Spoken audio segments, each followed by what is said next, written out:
অহা বানপানীত গোটেইখিনি কৃত্ৰিম বানপানীত মোৰ গোটেই ঘৰৰ সা সম্পত্তি যা যায় আৰু লগতে ঘৰটোৰ ফ্ল'ৰ পৰ্যন্ত গোটেইখিনি উঠাই লৈ যায়। এতিয়া ঘৰটো একদম ভয়ানক কণ্ডিশ্যনত আছে।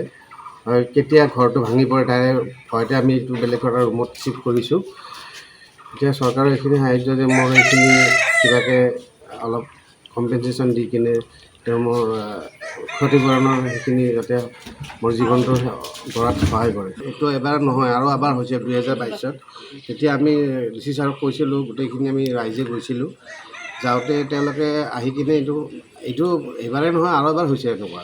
এইবাৰ আমি ইমান হেৰি কৰা নাই আৰু তেওঁলোকে ক'লে পানীটো যাব দিব। পানীটো যাব দিলে না, ড্ৰেইনৰ ব্যৱস্থাটো হৈছে বৰ্তমান, কিন্তু কমপ্লিট নোহোৱাৰ আগতে এইখিনি ঘটনা ঘটি গ'ল।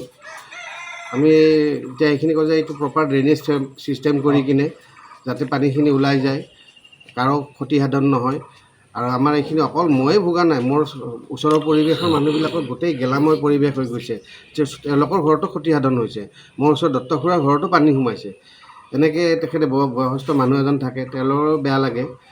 তো এতিয়া আমি এই অনুৰোধ চৰকাৰৰ ওচৰত যে ড্ৰেইনেজ ব্যৱস্থাটো আৰু ৰাস্তাটো যাতে ভালকৈ কৰি দিয়ে। আৰু 19 তাৰিখে ৰাতি 12টা বজাত হোৱা ধাৰাসাৰ বৰষুণত মোৰ ঘৰত পানী সোমাই, নালাৰ মুখেৰে পানী সোমাই মোৰ বহুতো ঘৰ দুৱাৰ ভাঙি নিছে আৰু বহুতো মূল্যৱান সামগ্ৰী এতিয়াও পানীত গৈ আছে আৰু মোৰ বলদাৰ ৱাৰো ভাঙি গৈছে। ৰাইজৰ মই যদি বলদাৰ ৱাৰ ভাঙি নিদিওঁ তেতিয়াহ'লে ৰাইজৰ বহুতো আলাই আথনি হ'লহেঁতেন, কিন্তু মোৰ ল'ৰা হৃদয়ানন্দ কলিতাই ৰাইজক এইখিনি সহায় কৰিছে আৰু তাৰ এতিয়া মাটিৰ প্লটৰ মাজেৰে পানীৰ সোঁত বৈ আছে। মোৰ পিছফালৰ মানুহে মেডিপাট্টাৰ মাটি বুলি এখন ডাঙৰ ৱাল দিছে।